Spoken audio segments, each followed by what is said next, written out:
2, la 1 en Canarias. Última hora en COPE. Estar informado. Carlos Alcaraz vaticina en el partidazo de COPE que todavía quedan muchas alegrías para los españoles y los amantes del tenis. ¿A París a ganar? ¿Vas a ganar? Yo voy a todos los torneos pensando que voy a ganar. Si voy a un torneo a medias, para eso no nos esforzamos para ir. El murciano ha repetido título en Madrid tras imponerse a Struff en una peleada final a 3 sets y podría recuperar el número 1 del mundo si disputa el Masters 1000 de Roma. ¿Las has pasado canutas en la final o no? Ha habido un momento que lo he visto complicado, la verdad. Y sobre todo al principio del tercer set, que ha tenido opciones para hacerme break con el saque, ha estado justo y ahí sí que lo he visto un poco complicado. Un torneo, el de Roma, en el que no va a estar Rafa Nadal. Ambos, Rafa Nadal y Carlos Alcaraz, son los únicos que han revalidado el título madrileño en la caja mágica. Para ti el camino en París sería más fácil si no estuviera Rafa, pero supongo que tú quieres que esté Rafa. Sí, obviamente, tanto yo creo que como todos los jugadores, como todos los amantes del tenis, quieren que esté Rafa en todos los torneos. Así que para mí es un placer, ¿no?, poder compartir torneo con Rafa y la verdad que al final él se pierde Roma, pero espero que esté en París a su 100%, claro.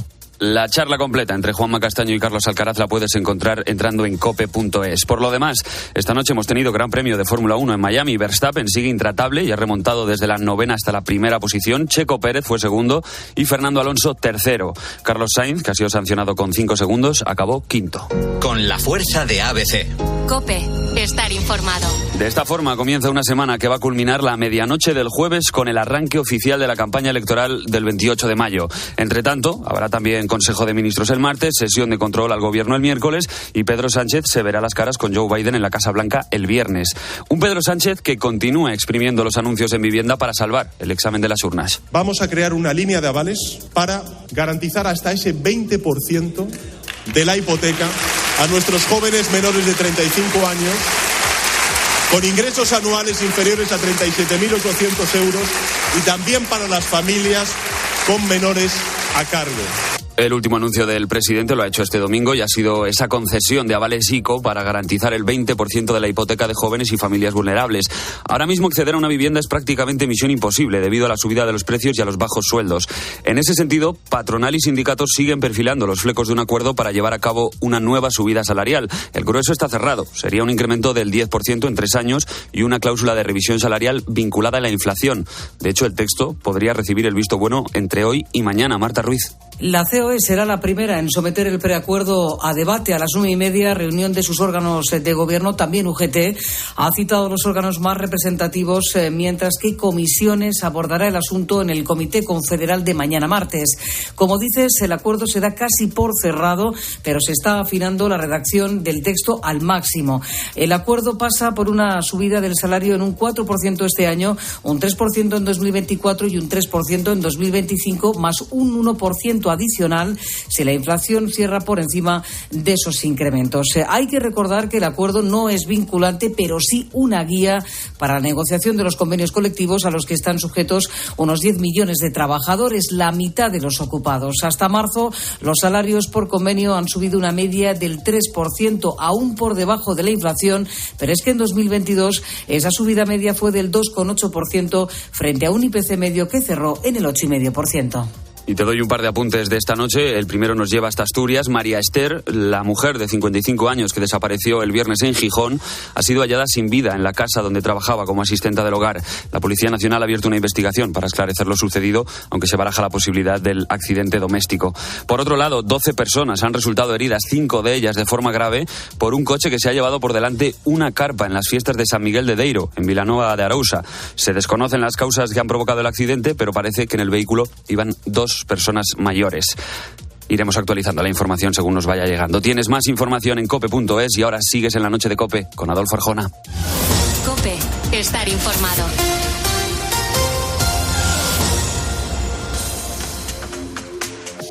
Escuchas la noche. Con Adolfo Arjona. COPE. Estar informado.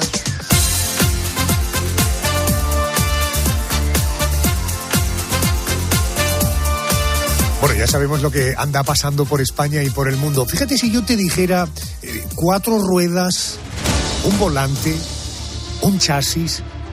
Bueno, para la mayoría de quienes las escuchamos, esas 3 palabras, simplemente pensamos en un coche, ¿verdad? Bueno, esta noche te quiero presentar a 3 personas para las que las ruedas, el volante, el chasis, son mucho más que eso. Son una carrera, el éxito, el triunfo, la vida, incluso la muerte. Hoy aquí, en la noche de Arjona, en nuestros especiales, rendimos tributo a los grandes pilotos españoles. No quiero a Barrichello, Schumacher ni al Batón, porque es el nano quien llena a todos de ilusión cuando se sube en su Renault. A ver, Carmen, yo estoy absolutamente convencido que estarás de acuerdo conmigo que este especial no puede empezar con otro nombre que el de Fernando Alonso. Probablemente sea el que se ha ganado por méritos propios que el especial arranque por ahí, ¿no? Pues sí, estoy completamente de acuerdo contigo, Adolfo. Te contaré que lo suyo con los coches empezó como un juego y casi por casualidad. Su padre, José Luis Alonso, es un apasionado de los cars y con toda su ilusión, pues el hombre le construyó uno a la hermana mayor de Fernando. Bueno, pues a ella el coche aquello le interesó más bien poco, pero su hermano Fernando quedó fascinado con aquel cacharro con ruedas. Así que a los 3 años el asturiano se ponía por primera vez al volante de un pequeño Fórmula 1. El resto ya es historia. Fernando, gracias per tutti.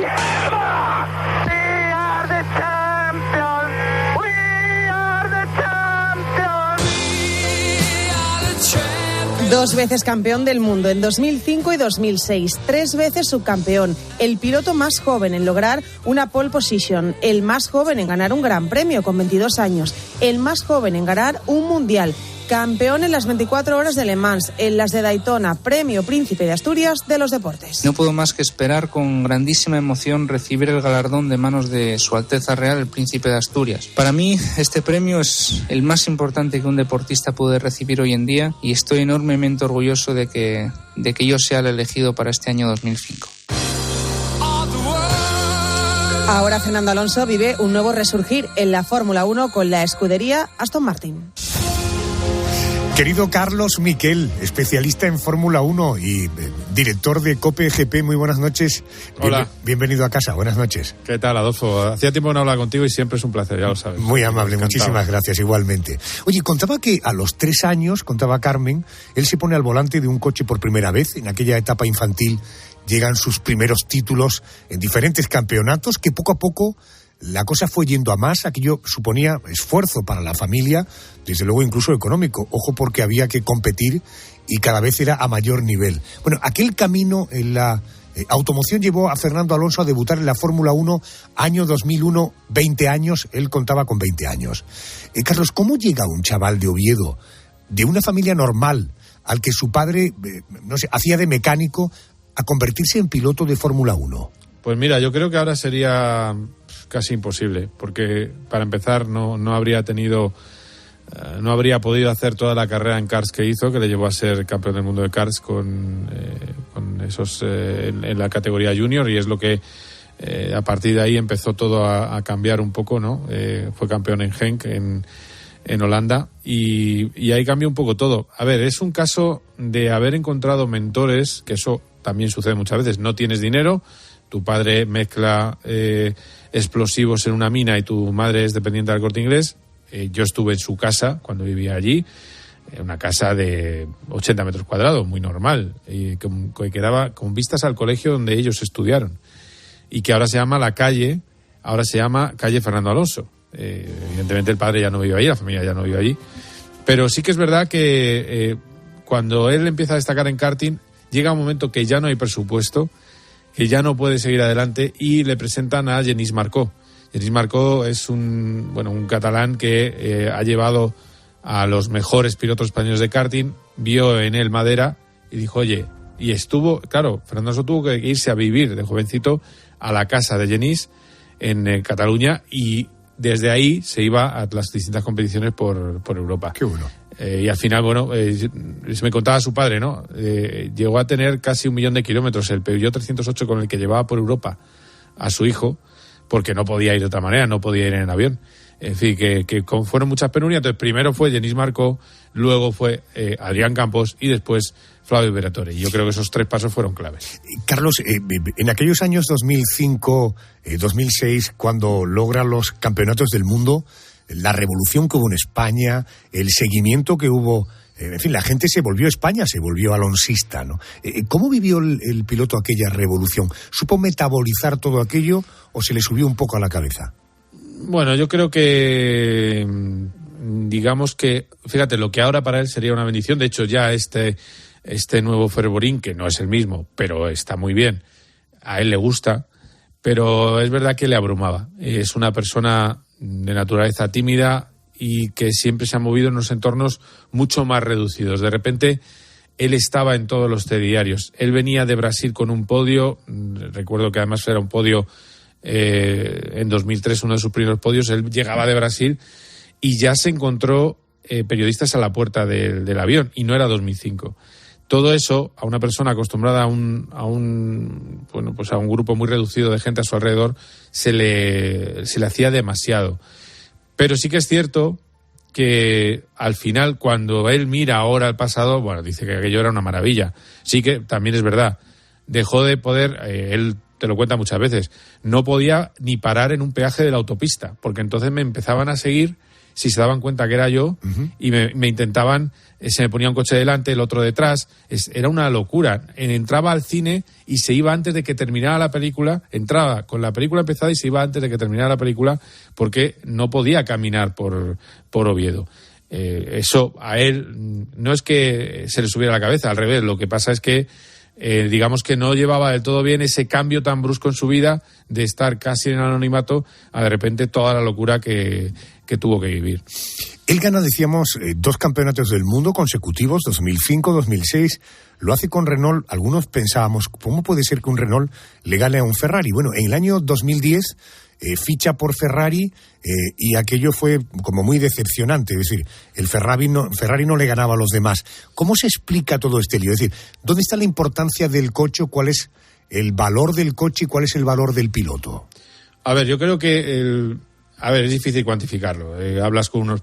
Depende de lo bien que le vaya al piloto con el que hables. Es decir, si su coche es muy bueno, el piloto te va a bajar el nivel del coche, ¿vale? O sea, te va a decir que el coche importa menos. Y si le va mal, va a decir que el coche importa más. Bueno, podemos cuantificar que un coche es un 75% en la Fórmula 1 porque son carreras de coches, porque son competiciones de escuderías y porque importa muchísimo. Lo que pasa es que ese 25% restante que pone el piloto a veces es la diferencia entre ganar y no ganar, o entre tener más victorias o más podios. Estamos hablando de 101 podios en Fórmula 1. No es fácil. El otro día vi una comparativa, para que te hagas una idea del valor de Fernando Alonso, que dice los coches que ha tenido. Él tiene el 77% de los podios de sus escuderías, con grandes compañeros al lado. Quiere decir que el otro compañero no olía podio. Si los dos coches no están oliendo podios, que el coche no es un gran coche. Y lo de Ferrari, pues sí, no salió como se esperaba, pero luchó por el título 3 veces. Y 2 de ellas hasta la última carrera. Lo que pasa es que es verdad que los monoplazas no estuvieron a la altura de sus rivales, pero 2012 es la mejor actuación que yo recuerdo en un piloto de carreras en muchísimos años, porque era un coche que era el tercer coche de la parrilla. Lo que pasa es que la parrilla tenía unas diferencias pequeñas y con un coche que estaba a medio segundo de Red Bull llega hasta el final y con opciones de ganar aquel título. Era casi un milagro que estuviera hasta el final luchando, y lo consiguió porque la regularidad, la constancia, también la rabia que él tiene pilotando de, oye, a mí no me gana bueno, pues al final hizo que... Yo creo que en los años de Ferrari, que él mismo, cuando se va de Ferrari en 2013, dice, es que después de 2013 para 2014, dice, después de 2014, que te lo estoy diciendo mal, para 2015, él los veía un poco con negatividad, pero con el tiempo se ha dado cuenta que son unos años muy positivos, con victorias, con muchos podios, y sobre todo ha generado que cada vez que vaya a Monza hay una pancarta que dice Fernando Alonso siempre en nuestros corazones, y eso para un piloto también es muy importante. Entiendo. Si yo digo Nadal, complete usted la frase. Nadal, Djokovic, Federer, Messi, Ronaldo. Si digo Alonso, ¿tendría que decir Schumacher, Hamilton? Yo creo que sí. Yo creo que es Schumacher, Hamilton, porque al final todo el mundo en la Fórmula 1 sabe que Vettel, que sería otro rival que le ganó títulos mundiales, evidentemente, que gana 4 seguidos. Vettel es una diferencia de mecánica puramente, porque Sebastián Vettel no es mejor, un piloto más completo que Fernando Alonso. Es un rápido piloto, un buen piloto de carreras, un piloto que es de los buenos, pero quizás esos 4 títulos y con un compañero al lado que no era muy bueno, que era Mark Webber, pues no están a la altura del Olimpo. Pero sí, yo creo que Schumacher es muy difícil lo que hizo Fernando Alonso, muy difícil, lo decías antes. Ganas con Renault, ya, pero es que Renault efectivamente era un buen coche de carreras, pero si no hubiera tenido la ayuda de Michelin y sus manos, no hubiera ganado. Es decir, el Renault no ganaba habitualmente con el compañero de Fernando Alonso. El equipo más rápido de 2005 fue McLaren, que se impuso en 10 grandes premios y por encima de lo que consiguió Renault. Y aún así gana a McLaren en 2005 y a Michael Schumacher en 2006. Pero fíjate lo que fue aquel 2006, que Michael Schumacher se iba a retirar y la mejor manera de retirarse era con otro mundial más. Y había un ambiente en la Fórmula 1 propicio al triunfo de Michael Schumacher. Un Ferrari que llevó un suelo flexible, un suelo móvil, que luego se lo vieron al año siguiente y que estaba prohibido por el reglamento en la segunda mitad del año y que volaba. Al final, bueno, pues lo consiguió contra todo el poder de Ferrari, contra todo el talento de Schumacher, consiguió batir al piloto alemán. Uh-huh. Y en el caso de Hamilton, sí, es el archirrival, pero claro, el problema es que en el momento que se paran los caminos, los dos en 2007 igualan a puntos, consiguen los mismos puntos por un cuarto más, fíjate qué diferencia, un cuarto puesto en lugar de un quinto. Acaba delante en el campeonato Hamilton, pero es verdad que con todo el equipo volcado a su favor. En ese momento se paran sus caminos, pero quizás la gente y las cifras también son exageradamente a favor de Lewis Hamilton, porque Hamilton pues quería ir a Red Bull, acabó en un Mercedes, y ese Mercedes resulta que es el coche más dominante que ha tenido la Fórmula 1 en 30 años, y eso, siendo lo bueno que es Hamilton, motivó la cantidad de títulos mundiales, sus 7 títulos. Pero es verdad que el otro día lo vimos en Australia. Cuando están los dos en pista, o lo vimos en Bahrein con el duelo que tuvieron, cuando están los dos en pista, el espectador se le abren los ojos, porque son dos genios del volante, igual que lo era Michael Schumacher. Por eso a mí me parece muy bien que nombre ese Olimpo en el que yo creo que también está instalado el actual campeón de la Fórmula 1, que es Max Verstappen. Salto a otro registro. Me viene a la cabeza el ejemplo de Sergio Ramos, futbolista de élite. Siempre tuvo claro que el negocio estaba más allá del fútbol, inversiones inmobiliarias, una yeguada, colección de arte contemporáneo, de hacer niños. Fernando Alonso, en este sentido, también ha sido previsor. ¿Hay algo más allá de los coches? Sí, tiene su línea de ropa, Kimoa, lo que pasa es que vendió parte del negocio, con lo cual también sacó royalties de eso, y sigue haciendo negocios. Él ahora mismo tiene, su última ilusión es el A14 Management, es manager de pilotos. Entre ellos tiene a un español que se llama Pepe Martí, que está en la Fórmula 3, que ya ha ganado una carrera este año, y que es un chaval que puede llegar, que solo tiene 17 años y que puede llegar a la Fórmula 1. De momento está a 2 pasos de la Fórmula 1. Evidentemente el problema de Pepe es el de siempre. Necesita apoyos o que alguien le fiche de un equipo grande. Uh-huh. Pero es uno de sus pilotos, tiene a un búlgaro, Solov, tiene a Bortolotti, que es un italiano. Pues es como fue Briatore en su tiempo. Él es manager de pilotos, se reúne con ellos, les da consejos y les dice cómo orientar su carrera deportiva, aparte de esos negocios que te digo, como esa línea de ropa y alguno más que yo creo que iremos viendo. El que se ha quedado con la espinita de no haber tenido, ya te lo digo yo, es haber tenido un equipo ciclista, que es algo que le hacía mucha ilusión, pero no pudo ser. Para terminar, Alonso se convirtió muy joven en una estrella en nuestro país. Desde luego aquella imagen del Fernando tímido, pero bueno, ha ido madurando no solamente como deportista, como comunicador, como, en fin, personaje público. ¿Cómo es Alonso en la distancia corta, en el trato, por ejemplo, con vosotros que cubrís las carreras? Bueno, es un cachondo mental, la verdad es que habría que poner pitidos en la conversación si estuviéramos hablando sin micrófono, ¿no? Hace muchas bromas, le gustan mucho las imitaciones. Y es verdad que tiene ahí una retranca muy divertida. Él, se cachondea un poco de todo. Y sí que es cierto que hay 2 Alonso. Hay un Alonso de jueves, digamos, un Alonso más relajado, y hay un Alonso de sábado y domingo. Que el Alonso de sábado y domingo está a lo que está, que es a la competición. Ahora bien, hay dos cosas que yo destacaría de él. Primero, la inteligencia que tiene, que más allá de un título universitario que no ha podido tener porque estudia hasta COU por las carreras, es alguien muy, muy inteligente, lo ve todo, sobre todo en el coche, de una manera magnífica. Y luego en el trato personal yo me quedo con la frase que me dijo en su primera retirada, cuando se retira en 2018. Me dio un abrazo y me dijo gracias por todo. Y es que al final es alguien que reconoce mucho a la gente que le ha ayudado en algún momento y que está a su lado. Igual que también es cierto que reconoce también al que considera que le ha intentado perjudicar o que no está en su lado de amigos. Yo creo que es muy amigo de sus amigos y es la mejor definición de Fernando Alonso. Conocemos un poquito más a Fernando Alonso gracias a Carlos Miquel, ya sabes, el hombre de la Fórmula 1 en COPE y director de COPE GP. Carlos, como siempre, un placer. Gracias por dedicarme un ratito de tu tiempo. No, el placer es mío. Además, te digo una cosa, cuando hablo contigo aprendo más radio, o sea, que mejor. Un abrazo, gracias. Gracias. 1, 2, 3, 4.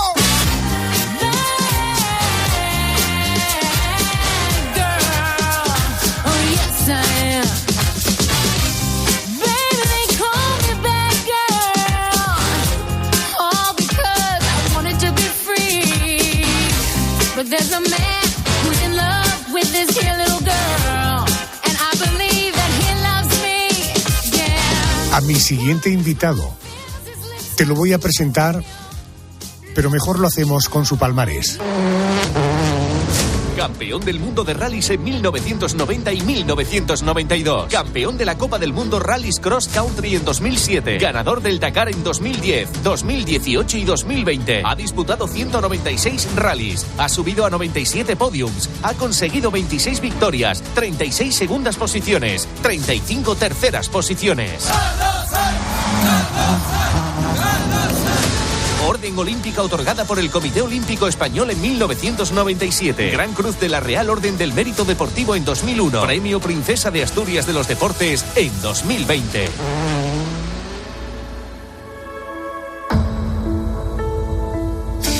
Sin duda este palmarés evidencia que Carlos Sainz es uno de los mejores pilotos, no solo españoles, sino del mundo.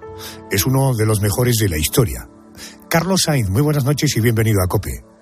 Hola, buenas noches. Buenas noches. Lo primero que te quiero preguntar es, bueno, en primer lugar agradecerte que me dediques un tiempo de tu vida. ¿Cómo estás? Porque en el último Rally Dakar sufriste un accidente del que saliste con 2 vértebras fracturadas. ¿Cómo va esa recuperación? Bueno, pues primero de todo, gracias por preguntar por ello, pero va todo muy bien, va todo francamente bien. La recuperación está yendo por un poco por los pasos esperados, o incluso mejor, con lo cual muy contento. No tuve que pasar por el quirófano al final y bueno, yo creo que ya queda bien poco para que realmente pueda hacer prácticamente de todo, que ya lo puedo casi hacer, menos lo único que no he podido es volver a montarme en un coche de competición, obviamente por las compresiones, los saltos y demás, que es donde más sufre en este caso las vértebras que me lesioné. Pero bien, va todo bien y ya con ganas de volver a probar el coche. Carlos, vamos a situarnos en el origen de tu historia. ¿Cómo, cuándo y por qué nace tu afición por los rallies? ¿Cómo? No lo sé muy bien. Yo siempre recuerdo de que me han encantado los coches. Desde que era muy, muy pequeño tenía siempre algún coche en la mano de esos de miniatura y siempre tuve gran afición al mundo del motor. Luego, obviamente, cuando mi hermana mayor empieza a salir con Juan Carlos Oñoro, que era un piloto de rally de la época, mi hermano, que era 4 años mayor que yo, pues siempre iba un poco por delante y empieza a aficionarse también él y yo de niño pues conozco ese mundo y se enciende ahí una llama muy potente que hace que tenga un gran interés por el mundo del motor y concretamente por el mundo de los rallies, también ayudado por mi gran afición en general al mundo de los deportes. Uh-huh. Tenemos que irnos 33 años atrás para situarnos en el año de tu primera gran victoria, 1990. Carlos Sainz se proclama campeón del mundo de rallies. Pues nadie mejor que tú para que nos puedas ayudar a entender lo que siente un piloto de rallies. Es decir, tú entras en el coche, enciendes, arrancas el motor, ¿y qué ocurre a partir de ahí? Bueno, a ver, antes del año 90 ha habido mucha historia y muchas ilusiones de niño y de ilusiones de rallies pequeños para llegar lógicamente a un campeonato de Castilla, después un campeonato de España y posteriormente un campeonato del mundo. Un campeonato del mundo difícil llegar porque no había pilotos españoles que tuviesen en general la idea que se tenía de los pilotos españoles por el mundo, pues no había precedentes, ¿no? En ese sentido había más pilotos nórdicos, más pilotos italianos, más franceses, pero no españoles, ¿no? Entonces, pues mi llegada es un poco anecdótica, un poco rara, ¿no? Dentro del mundo del Mundial de Rallys. Y bueno, ¿qué es lo que sucede? Pues cuando se arranca el coche el día del rally, el día de un rally, pues normalmente lo arrancas en un parque cerrado, que es donde están todos los coches, y te diriges ya, en el caso del Mundial de Rallys, pues te diriges al primer tramo cronometrado por una carretera que está abierta al público. Hasta que no llegas al tramo cronometrado no te pones el casco, tienes que entrar en tu minuto. A partir de ahí ya te dan la salida al tramo, haces el tramo a lo más rápido que puedes, acaba el tramo y te vas al siguiente tramo cronometrado por una carretera abierta y yendo despacio, ¿no? En el Dakar es similar, pero en vez de haber 4, 5, 6 tramos que puede haber en el Campeonato del Mundo de Rallys en un día, en el Dakar solamente hay un tramo, ¿no? Entonces, pues arrancas el coche en el bivac, que es donde has dormido, te montas con tu copiloto, te vas hacia la salida también del tramo cronometrado, que a veces pues está cerca y otras está pues a 100 o 200 kilómetros, despacio, porque no te dejan pasar de 100 o 110. Hoy tienes tiempo de sobra para ir sin casco, tranquilo y despacio, y llegas a la salida del tramo cronometrado, otra vez te vuelves a poner el casco y ahí es donde te dan la salida al tramo. En el Dakar los tramos, pues a diferencia del Mundial de Rallys, que suelen ser de entre 30 a 40 kilómetros, pues en el Dakar hay tramos de 500 kilómetros, 400 kilómetros, por lo tanto la duración de un tramo o de una etapa del Dakar es mucho mayor, estas 4 o 5 horas. Y bueno, y haces un tiempo, y el que menos tiempo hace en la suma de todos los tramos cronometrados es el que gana el rally, ¿no? Cuando acabas el tramo cronometrado vas dirección al siguiente tramo, en el caso del Mundial de Rallys, o al bivac, en el caso del Dakar, y a preparar el día siguiente. Uh-huh. Así de sencillo y así de complicado.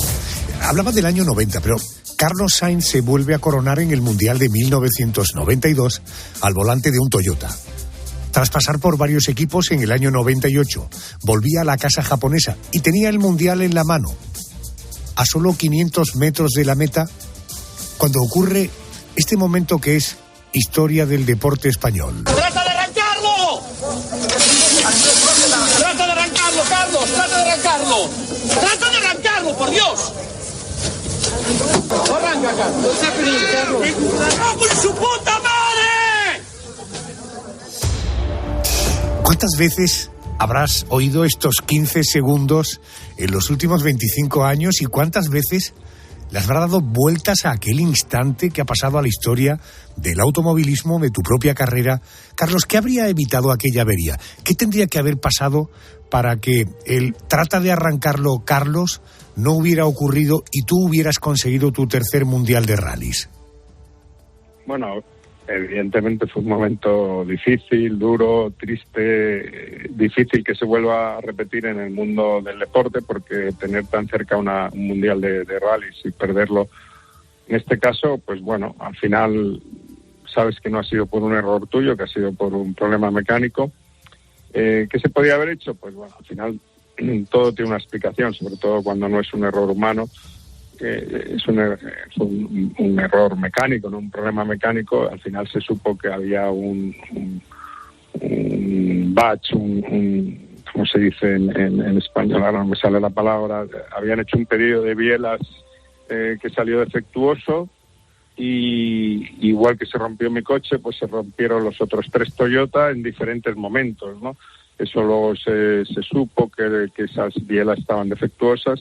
Y pues ¿qué se podía haber hecho? Haber detectado que esas bielas eran defectuosas, que no se hizo, ¿no? El control de calidad o lo que fuese no se hizo lo que probablemente se tenía que haber hecho, no se detectó, lo que fuese, ¿no?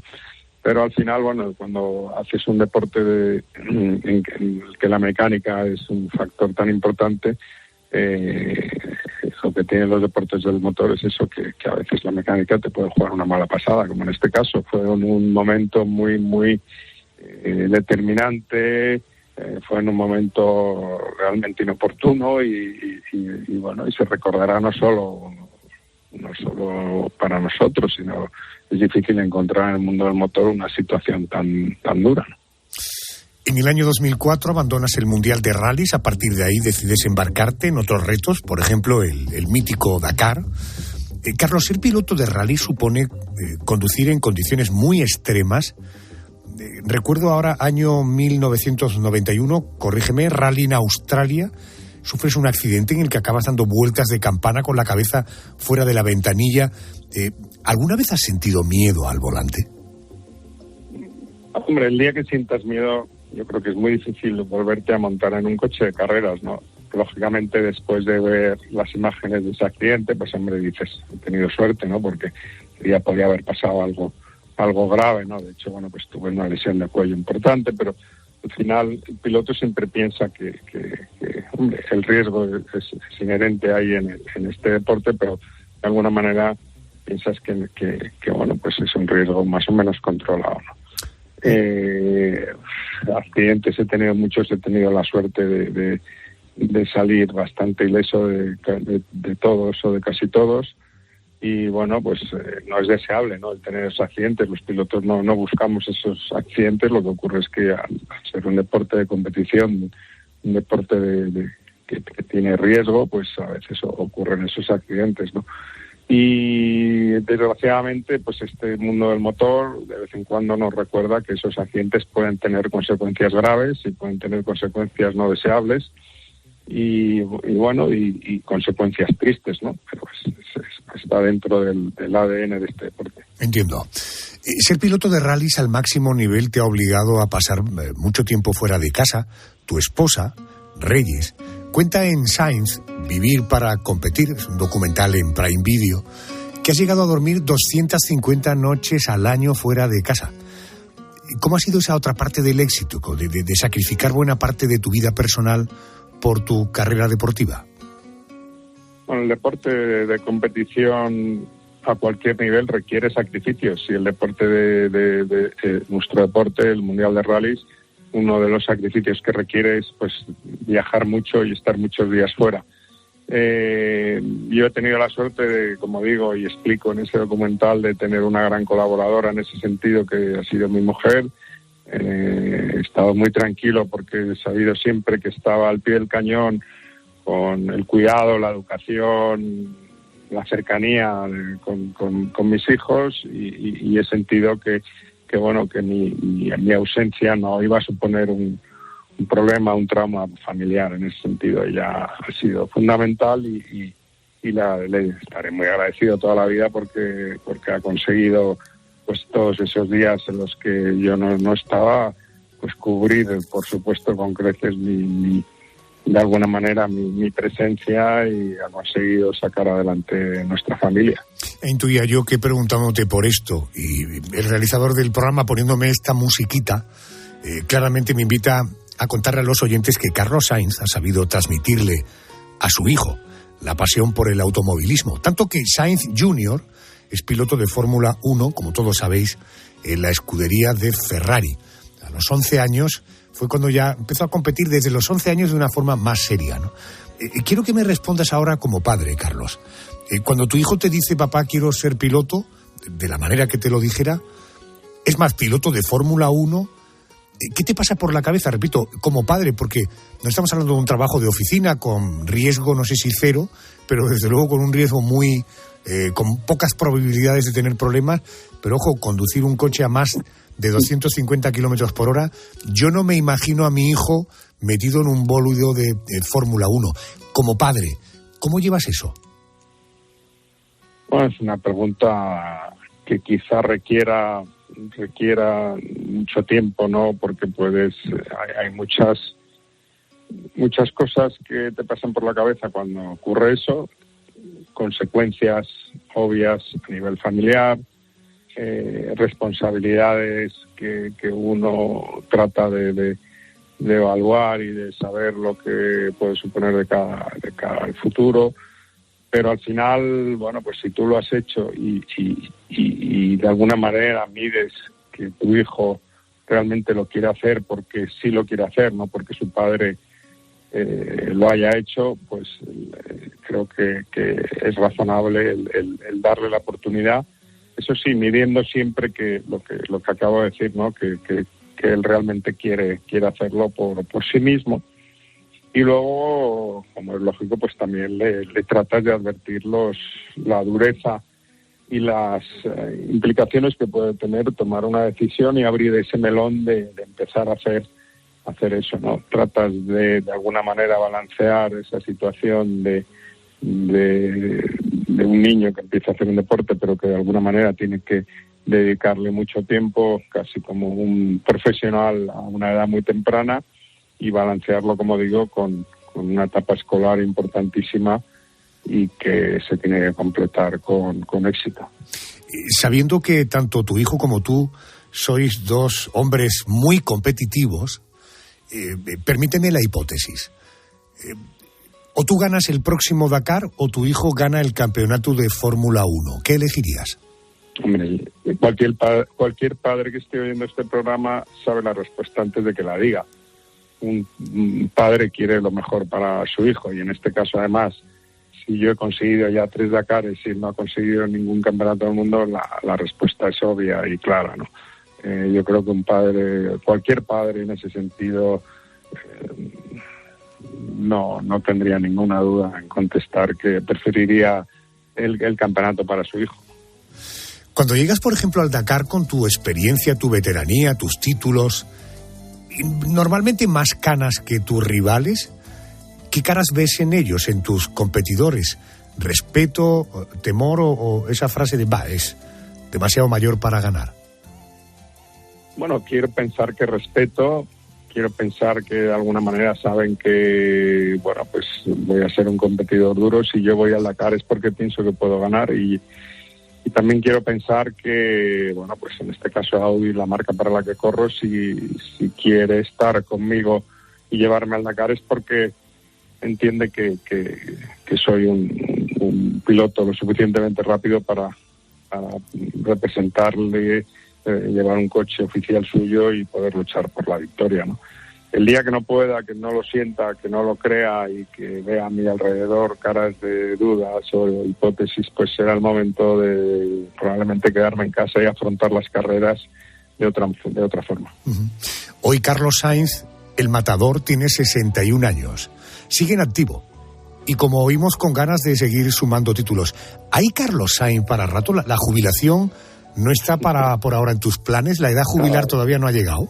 Yo más que para rato diría para ratito, ¿no?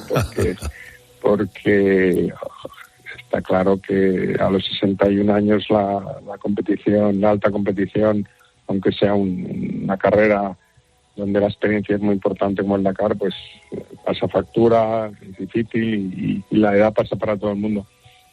Pero bueno, yo creo que hay que ir Dakar a Dakar, ¿no? Partido a partido, como decía Simeone. Dicen quienes le conocen que es un deportista innato, madrileño y madridista. Es un gran aficionado al fútbol, al squash, al tenis, al esquí, al golf. Pero es en el automovilismo lo que le ha convertido en un número 1 mundial, en el único piloto español campeón del mundo de rallies y del Dakar en la categoría de coches. Señoras y señores, hemos tenido el gusto esta noche de compartir parte de su tiempo con el señor Sainz, con Carlos Sainz. Carlos, gracias por cederme este ratito de conversación. Pues gracias a ti, Adolfo, un abrazo y hasta la próxima. Gracias y buenas noches, gracias. Buenas noches. Te felicito que bien actúas, eso no me cabe duda, con tu papel continúa, te queda bien ese show. Te felicito que bien actúas, eso no me cabe duda, con tu papel continúa, te queda bien ese show. Te felicito, esa filosofía va Vamos con el último nombre, aunque desde niña había visto en casa, ella, cómo el automovilismo formaba parte de la familia, porque su padre, Emilio, era piloto. Su primer contacto con el motor llegó en el año 1996. Ella tenía 16 años.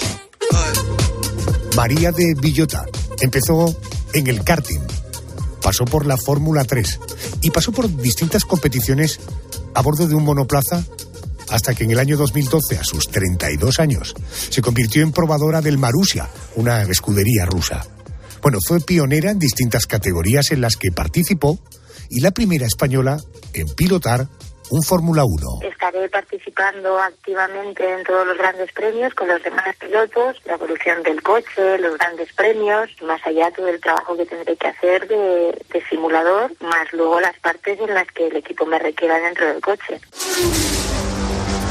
Cumplió grandes sueños a bordo de un monoplaza, pero también el peor de los desenlaces. El 3 de julio de 2012, María sufrió un grave accidente durante unos entrenamientos con su equipo de Fórmula 1.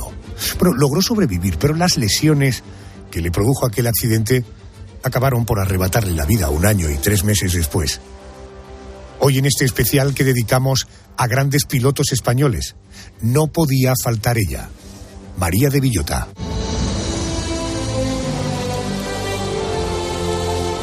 Y para hablar de ella nadie mejor que su padre. Querido Emilio, muy buenas noches, bienvenido a COPE. Hola Adolfo, buenas noches. Buenas noches. Esta conversación, porque yo lo que no querría es provocarte dolor. El recuerdo de ella lo tienes ya instalado en ese punto de comprensión, de justificación, o todavía hace daño. No, sinceramente, cada vez que hablo de ella es como si estuviera presente, la tenemos muy presente. Yo personalmente no tengo una sensación de tristeza, inevitablemente sí de nostalgia, pero también noto su presencia, sinceramente. El haber puesto en marcha su legado me hace vivirlo cada día. Si María estuviera ausente. De esto hablaremos a continuación. Cuando María, supongo que hay un momento en que te dice, no sé de qué manera, papá, quiero ser piloto. No sé si ahora es piloto, pilota, pilote, pero en todo caso piloto. Emilio, ¿tú cómo encajas ese momento?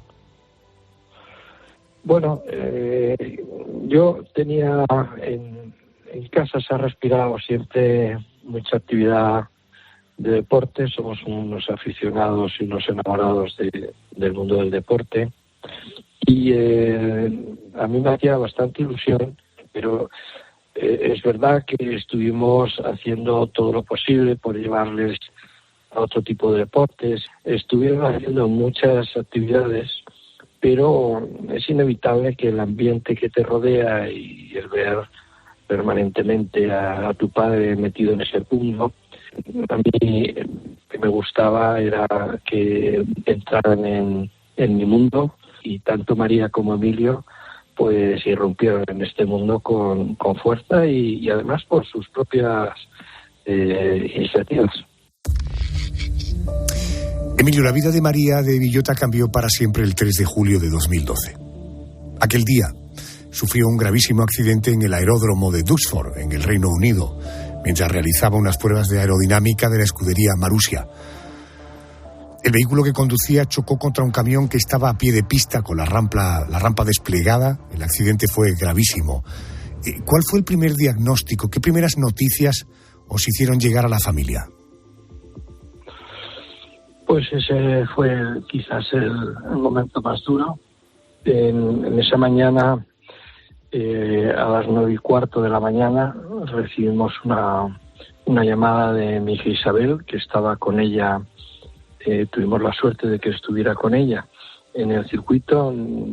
Tanto mi mujer como yo, como Emilio, estábamos en Madrid trabajando y recibimos una llamada muy, muy dura, muy difícil de recibir, que decía: María ha tenido un gravísimo accidente y no sabemos si va a salir para adelante. Por favor, veniros lo antes que podáis. Y esa fue la noticia que recibimos y nos pusimos en marcha para irnos para allá a todo correr. Bueno, tras una operación de 17 horas, los médicos consiguieron salvar la vida de María. Tras aquel trance, ella se repuso y, lejos de hundirse, sacó fuerzas para contar su historia. Con su experiencia, ayudaba además a otras personas. ¿Cómo se planteó María la vida después de aquel tremendo revés, sabiendo además que tenía que decir adiós al futuro como piloto, porque en ese accidente además perdió un ojo, ¿no? Pues sí, eso fue quizás lo más sorprendente. María había dedicado 17 años de su vida a llegar a la cima del deporte del motor, y el mismo día que lo consiguió, pues el castillo de naipes se vino abajo y se encontró con 102 puntos en la cara y con la pérdida de un ojo, ¿no? Y eso fue lo sorprendente, que todos estábamos convencidos de que nos íbamos a encontrar con una María depresiva, con una María hecha polvo, con una María triste, etcétera, ¿no? Pero ¿cuál fue nuestra sorpresa? Que María, lejos de superar el tema, se reforzó aún más. Es decir, María, yo creo que evolucionó de una manera de venirse más arriba de lo que ya su personalidad era, y nos demostró pues que una fuerza difícil de comprender, ¿no? Que ante una situación de dificultad no simplemente que procures superarlo, sino que salgas reforzado. Y lo que sí es verdad es que cambió el eje de su vida, cambió el cronómetro por una mirada más amplia de su alrededor. Ella hablaba de que al retirarse la visera de su casco, pues vio más que antes y se volcó en ayudar a la gente que estaba un poco pasándolo mal. 1 año y 3 meses después del accidente, el 10 de octubre de 2013, María fallecía en un hotel de Sevilla. Estaba a punto de presentar un libro, La vida es un regalo. Bueno, murió por un coágulo, consecuencia del accidente. Emilio, ¿conocíais el riesgo de que hubiera un desenlace fatal, de que eso pudiera ocurrir? Pues mira, cuando después de esas 17 horas y luego otra intervención más que tuvo en Inglaterra pasados unos días, vino a España en un avión medicalizado y volvieron los médicos de aquí a entender que había que rehacer un poco gran parte de las fracturas que había tenido. Ellos entendieron que habían hecho un trabajo excepcional, los médicos en Inglaterra, que entrara una persona con parte de defunción y que entrara por urgencias, y hicieron lo increíble de rescatarla y volverla a sacar con vida, ¿no? Pero es verdad que una vez aquí ya, con una situación un poco más tranquila, más reflexiva, pues los médicos de La Paz, concretamente el doctor Casado, que era el que estaba un poco al frente de la unidad del Hospital de La Paz, pues dijo que creía que deberíamos de revisar un poco y poner en marcha una operación que llevara parte de su situación craneal, rectificarla, ¿no? Además es que tenía una fisura con la friolera de 12 centímetros de largo por 2,5 de altura, que le faltaba superficie craneal, y que era una situación muy delicada y muy peligrosa para cualquier situación, ¿no? Cuando acabaron aquellas intervenciones, pues nos dijeron que había salido todo bien, que había sido fantástico y que estaban muy contentos, pero que las lesiones habían sido de tal magnitud que durante 1 año deberíamos de tener una mirada un poco de reserva, de contención, y no echar las campañas al vuelo, porque todo lo que había ocurrido allí pues era realmente muy, muy delicado. Bueno, como si fuese un presagio, justo al año de esas últimas intervenciones que fueron en el mes de diciembre del año anterior, del 2012, pues María tuvo un inicio de ataque de epilepsia y falleció instantáneamente.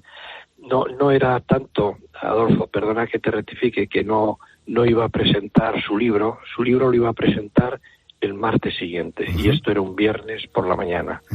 Y ella se disponía a dar una conferencia en el Congreso Lo que de verdad importa, en Sevilla. Y ahí fue, 2 horas antes de su intervención, fue cuando ocurrió la situación. Ya. Déjame un momento, que necesito recuperarme un momento, un segundo.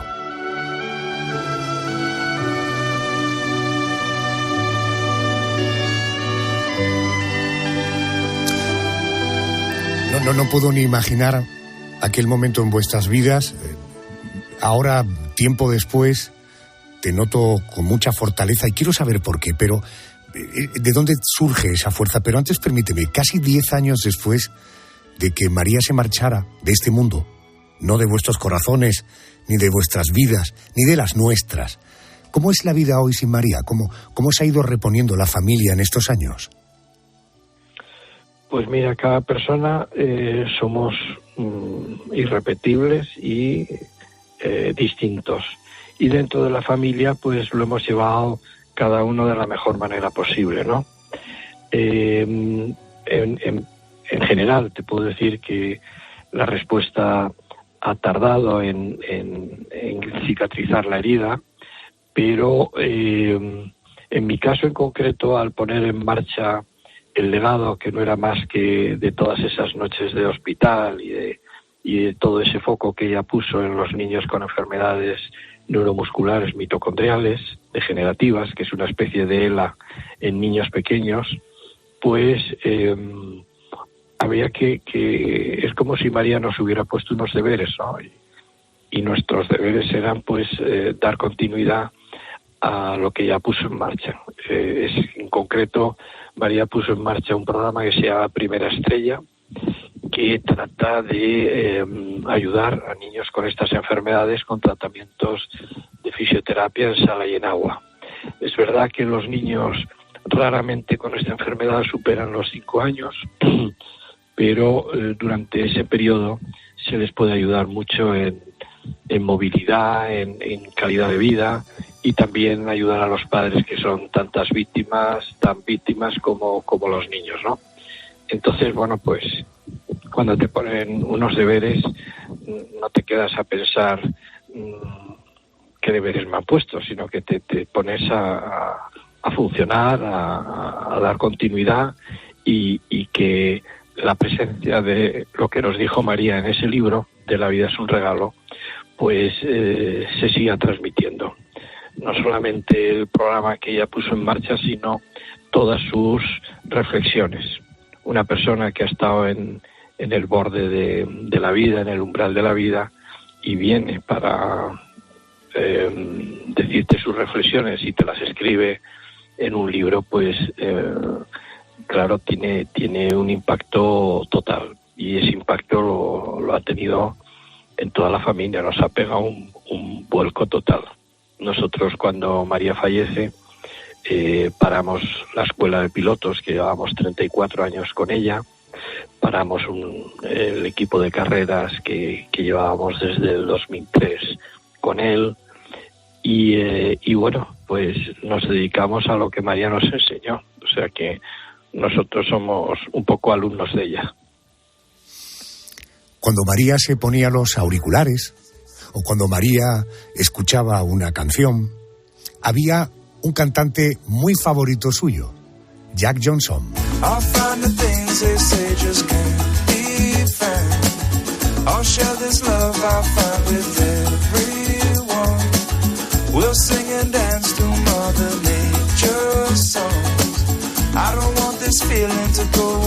Ella ya no está aquí en este mundo con nosotros, pero su legado, su experiencia, sus enseñanzas, su generosidad ha provocado que la familia de Villota siga adelante con esto que nos contaba el padre Emilio.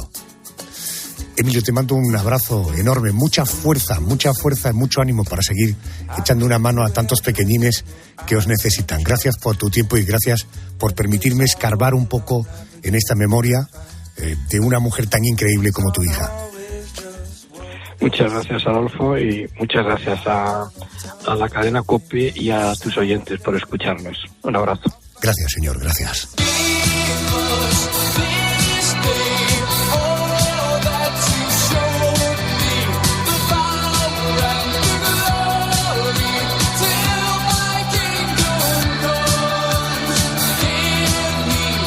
Hemos relatado cómo España se convirtió hace años en alonsista, el furor por Fernando Alonso.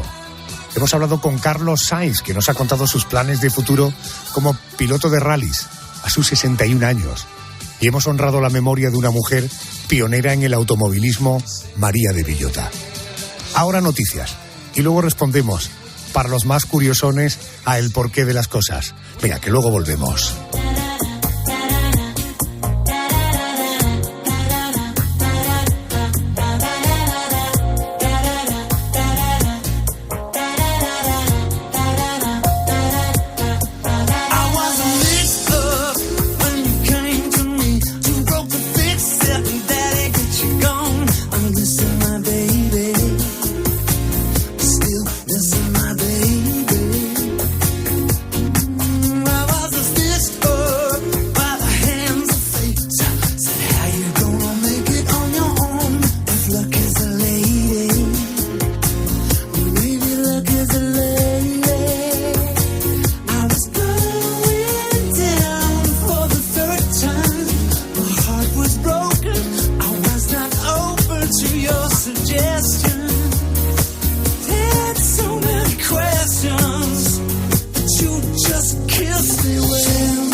En Twitter en @cope y en facebook.com/cope. Este martes, duelo en las alturas. Tras la Copa del Rey, el Madrid ahora por la 15ª. Venga, vamos. Desde las 8:15 en COPE, jugamos las semifinales de la Champions. Real Madrid, Manchester City. Bueno, ya está todo preparado para que comience el partido. Este martes, rumbo a la 15ª. Tiempo de juego, el número 1 del deporte. Esto es fútbol puro. Paco González, Manolo Lama y Pepe Domingo Castaño. Los números 1 del deporte. Y recuerda, la información también continúa con Ángel Expósito y la linterna en COPE+, Onda Media, cope.es y la aplicación móvil.